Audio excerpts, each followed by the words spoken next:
गाडीमध्ये तर मी बसली, पण आहे ना सगळ्या बाजूला अंधार होतं. गाडी सुरू झाल्यानंतर आहे ना, गाडी कुठपर्यंत आली अजिबात समजत नव्हतं. ज्यावेळेस गाडी उभी राहिली त्यावेळेस पुढे समोर 2-3 जण होते.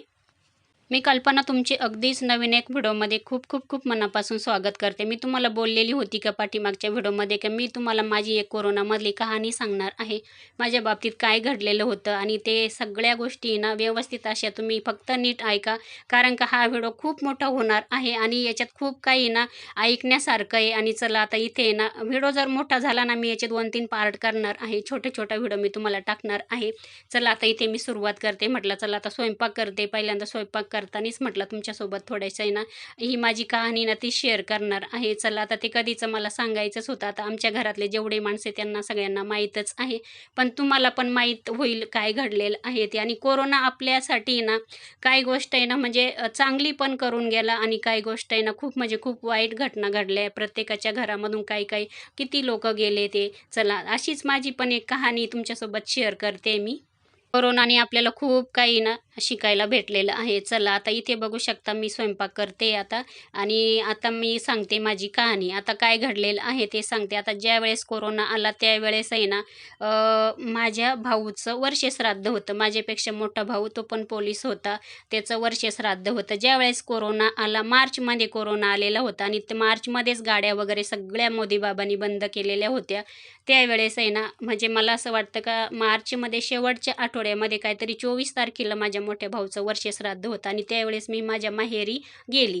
तर त्याच्या आधीच कोरोना आलेला होता, पण त्यावेळेस आहे ना गाड्या वगैरे अजिबात बंद वगैरे काहीच केलेलं नव्हतं. म्हणजे लोकं इकडे-तिकडे सगळ्या गोष्टी आपलं रुटीन जे आहे ते चालू होतं. तसंच आहे ना म्हटलं चला आता मला आहे ना भाऊच्या माझ्या वर्षश्राद्धाला जायलाच लागणार होतं. तशीच मी आता इथून बसली. कल्याणवरून लोकलमध्ये बसले आणि लोकलमध्ये बसल्यानंतर जसं मी चेहऱ्याला माझा रुमाल वगैरे बांधला आणि त्याच्यानंतर आहे ना मी माझ्या माहेरी घरामध्ये जाऊन जेव्हा मी घरामध्ये गेली, घरात पाऊल ठेवलं, तेव्हा मी माझ्या चेहऱ्याचा रुमाल वगैरे सोडलेला होता. मी खूप काळजीनं म्हणजे गेलेली होती. काळजीपूर्वक माझा म्हणजे स्वतःची काळजी घेतलेली होती. कारण का कसं आपल्याला त्यावेळेस कोरोना आलेला होता, त्याच्यामुळे खूप म्हणजे खूप काळजी घ्यायची होती. मी दिवसभर अगदी पाणीसुद्धा पिलेली नव्हती. मी माहेरी गेल्यानंतर आहे ना मग माझ्या नंतरचा माझा छोटा भाऊ आहे ना तो आणि माझी भाऊजाई, त्याची मुलगी वगैरे हे तिघंजण ते पण आलेले होते माझ्या भाऊच्या वर्षश्राद्धाला. माझी मावशी पण आलेली होती. बरेचसे लोकं आले ते पण मग आम्ही तिघंजण आहे ना म्हणजे आम्ही राहून गेलेलो होतो. कारण का कसं बाकीचे जे सगळे कार्यक्रमाला आले ते लगेच निघून गेले वगैरे. पण आता आपला आपला कसा थोडासा लांबचा प्रवास येतो आणि त्याच्यानंतर म्हटलं 2 दिवसांनी आपल्याला यायचंच आहे. मी 2 दिवसांनी रिटर्न कल्याण होणारच होती. आणि त्याच्यानंतर काय घडलं, आज होतं माझ्या भाऊचं वर्षश्राद्ध वगैरे छान असं पार पडलं. पाहुणे वगैरे भरपूर आले, ते पण वाटं वगैरे लावले, ते पण गेले. त्याच्यानंतर दुसऱ्या दिवशी किंवा तिसऱ्या दिवशी म्हटलं आता 2 दिवस आपण थांबून घेऊ, नंतर जाऊ म्हटलं. आणि माझे अहोनं त्यांची ड्युटी चालू होती, त्यांना तर अजिबात सुट्ट्या नव्हत्या. आता एवढं कोरोनाच्या काळामध्ये पण त्यांनी फुल ड्युटी केली ती व्यवस्थित अशी, अजिबात एक दिवस घरी राहत नव्हते. आणि माझी मुलं होते तर ते पण इकडेच होते. मी एकटीच गेलेली होती कार्यक्रमासाठी. त्याच्यानंतर आहे ना कार्यक्रम झाल्यानंतर आहे म्हटलं आता दुसऱ्या दिवशी आपण जाऊया किंवा तिसऱ्या दिवशी. तर मग माझा छोटा भाऊ, भाऊजाई, त्याची मुलगी वगैरे त्यांनी पण थांबून घेतलं 2 दिवसासाठी. ताई थांबते तर मी पण थांबतो म्हणे. तो पण थांबला. तो पण माझा छोटा भाऊ पण पोलीसच आहे आणि मोठा होता ना तो, तो पण पोलीसच होता. आणि त्याच्यानंतर मावशी पण थांबली 2-3 दिवसासाठी. म्हणे ताई थांबली तर मी थांबते. सगळे आम्ही मिळून मिसळून मस्त राहत होतो. 2 दिवसासाठीच राहत होतो. पण मग बघा आजचा कार्यक्रम झाला आणि आज लगेच संध्याकाळी ना लगेच म्हणजे सकाळीच उठल्यानंतर लगेच असं कळालं का पूर्ण भारत बंद केलेला आहे. मोदी बाबांनी गाड्या वगैरे सगळ्या बंद केलेल्या आहे. तर तेव्हा काही एवढं डोक्यात घेतलं नाही की नाही बाबा काहीतरी थोडंसं असेल 1-2 दिवसासाठी गाड्या बंद केलेल्या असेल. एवढं एवढं पूर्ण एवढे दिवस गाड्या वगैरे बंद होईल असं काही माहीतच नव्हतं. मग नंतर त्याच्यानंतर आहे ना, मग किती 2-3 दिवस झाले, 8 दिवस झाले, परत 15 दिवस झाले. त्याच्यानंतर अजिबात काही म्हणजे काही चालू नव्हतं. सगळ्या गोष्टी बंद होत्या. आम्ही आईकडे होतो. माझा भाऊ, मी वगैरे आणि मावशीला पण घ्यायला तिचा भाचा वगैरे आला. मावशी पण गेली निघून कारण का तेव्हा गाड्या वगैरे काहीच चालू नव्हतं. तरी पण आहे ना, मावशीचा भाचा आहे ना, असं एकदम आहे ना जंगलातून किंवा मग वावरांमधून आता गावाकडच्या लोकांना रस्ते वगैरे सगळ्या माहीत असतात. त्याच्यामुळे मावशी गेली निघून. त्याच्यानंतर त्याच्यानंतर आहे ना भाऊ भाऊजाई आणि मुलगी ते पण आहे ना त्याच्यानंतर 8 दिवसानंतर आहे ना ते पण गेले निघून. ते पण आहे ना म्हणजे ते कसे गेले, तर माझा मावस भाऊ आहे ना तो टेम्पो घेऊन आला. त्याच्याकडे आहे ना 2 टेम्पो आहे माझ्या मावस भावाकडे. त्याचं धान्य न्यायचं होतं, म्हणजे माझ्या छोट्या भाऊचं नाशिकला धान्य आणायचं होतं आणि तो पोलीस असल्यामुळे तरी पण त्याला हालचाल करता येत नव्हती. तरी पण त्याने डेअरिंग केली. नंतर आहे त्याने ना त्याचं धान्य वगैरे गाडीत टाकलं. माझ्या भावजाईला घेतलं, मुलीला घेतलं आणि गाडीत बसला आणि तो निघून गेला नाशिकला. नंतर तो गेल्यानंतर आता मीच राहिली. आता मी कशी येऊ? मला हा खूप म्हणजे खूप मोठा प्रश्न पडलेला होता. रोजची गोष्ट, रोज दिवस निघत होता. कधी गाड्या चालू होतील हा प्रश्न आपल्या मनामध्ये येत होता. कारण का नवरा इकडे, मुलं इकडे, त्याच्यामुळं खूप मनाला असं वेगळं वाटत होतं. महिना होत आलाय, आपण कधी जाऊ आपल्या मुलांकडे वगैरे. कारण का कसं आपण जरी आपल्या आईकडे गेलो, माहेरी गेलो, तर आपण एवढे दिवस राहू शकत नाही आणि तसंच माझं घडलं. मी तर पहिले तुम्हाला हेच सांगते का मी माझ्या माहेरी जास्त जातच नाही लग्न झाल्यापासून आहे ना. अगदी कमी जाते, कमी दिवस जाते. 8 दिवस तर मला खूप होतात. मी कधीच इतक्या दिवस जात नाही आणि 1 महिना तर मला 1 वर्षासारखा वाटलेला होता. खरंच मी तुम्हाला सांगते आणि त्याच्यानंतर आहे ना पुढे काय घडलं, खूप छान अशी स्टोरी पुढची. सगळं काही फोनवर बोलणं होत होतं आणि रोज उठलं का न्यूजला बघत होतं काय आहे, काय नाही, काय घडलं, काय नाही, काय बंद आहे, काय उघडलं, काय नाही, सगळ्या गोष्टी बघत होतो.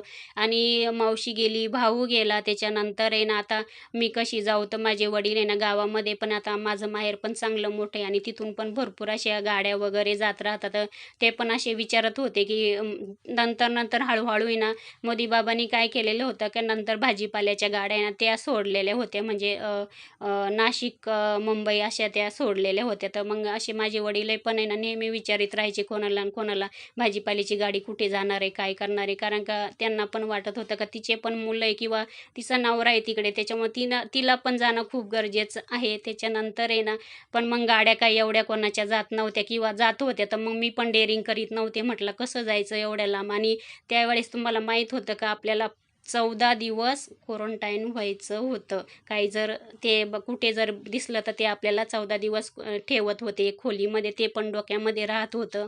तसं आपल्या आई-वडिलांच्या घरी आपला जन्म झालेला असतो किंवा आपलं माहेर आहे सगळ्या गोष्टी, तरी पण आपल्याला असं लग्न झाल्यानंतर ते वेगळंच वाटतं. कारण का कसं आपले मुलं, आपला संसार वगैरे सगळ्या गोष्टी. आणि त्यावेळेस तुम्हाला सांगते माझी मुलगी ना खूप कमी वयाची होती त्यावेळेस. त्यावेळेस आहे ना तिने ना म्हणजे कोरोनाच्या काळामध्ये तिने ना मी नव्हती 1 महिन्यात, 1 महिन्यामध्ये तिनं खूप म्हणजे खूप काय तिला शिकायला भेटलं. जे घरामध्ये होतं तेच करून ते खात होते आणि माझी मुलगी त्यावेळेसच स्वयंपाक वगैरे शिकलेली आहे बरं का. आता नंतर पुढचं सांगते मी तुम्हाला. आता ज्यावेळेस बघा मला तिकडं जायचं, तर आता माझे आहे ना म्हणजे भरपूर असे आमचे पण नातेवाईक आहे, पोलीस वगैरे आहे. पण आहे ना तरी पण आता तुम्हाला माहिती आहे पोलीस लोकं पण डेअरिंग करीत नव्हते कारण का कुठे जायचं वगैरे.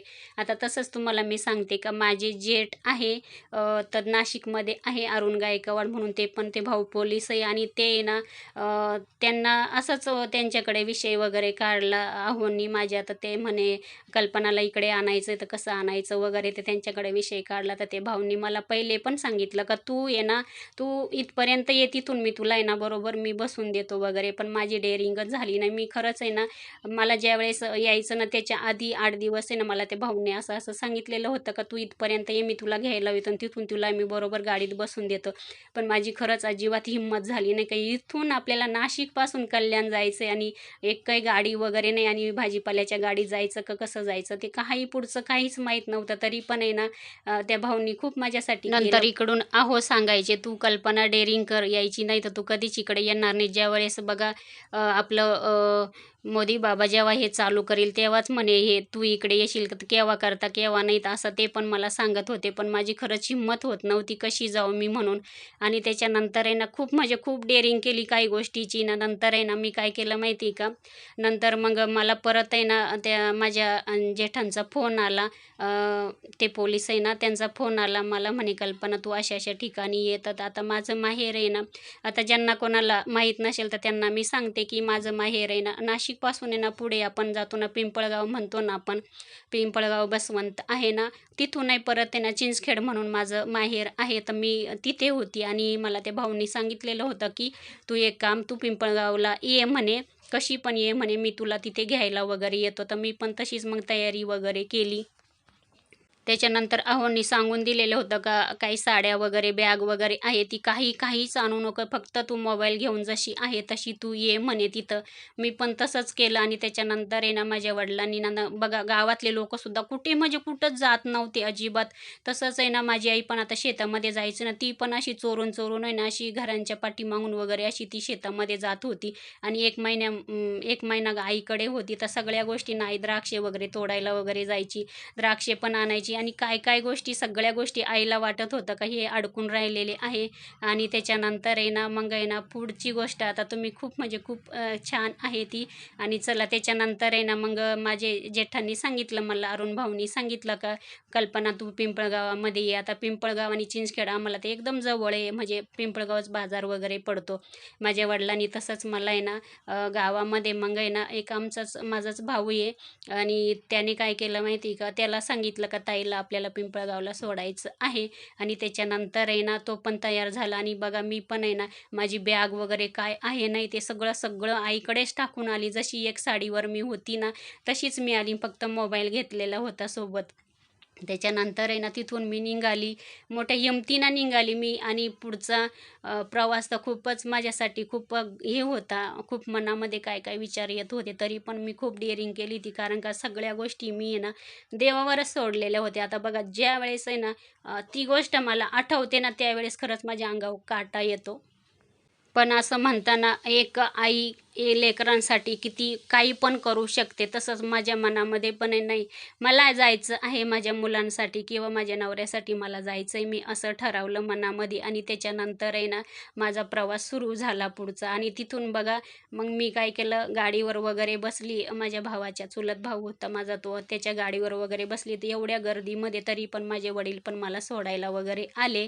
त्याच्यानंतर पिंपळगावपर्यंत आले. भाऊ आहे ना म्हणजे ते अरुण भाऊ आहे ना माझे जेठ आहे ना ते मला आहे ना बाईकवरच घ्यायला आले. ते पिंपळगावामध्ये थांबलेले होते ते येऊन.